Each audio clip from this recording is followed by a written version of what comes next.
Technology is everywhere, in education, in our homes, in our place of work. It touches nearly every aspect of our lives.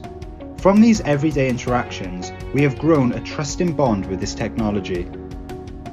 An aspect of this technology is robotics. However, we as humans are not used to encountering robotics in everyday life. When we picture robotics, it is often we typically picture the more industrial application of robotics, such as within factories.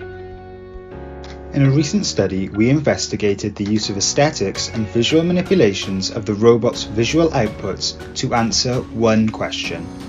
Do you trust this robot? Meet Cambot. Cambot was the robot used for this research. We would like to take this opportunity to show you some of the interesting findings from our study. As you can see, our questionnaire reached nearly every part of the world, including many locations in the United Kingdom. The first question that we asked participants was, would you trust this robot? Interestingly, most participants said yes or that they didn't know. Only a small percentage said that they would not trust the robot. We then moved on to changing the facial expression of the robot to see if participants were more trusting. We found that although we had still a large number of people who would trust, the number of people who would not trust has now increased. In our study, we also wanted to test if participants were able to identify the emotion of the robot.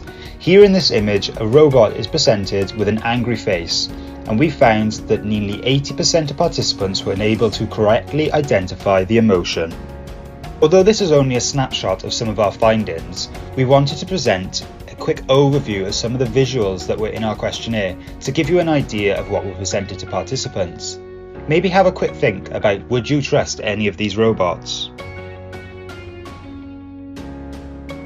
This study was only the start. If we want to utilise the full potential of robotics and welcome them into our everyday life, we need to build this trusting bond.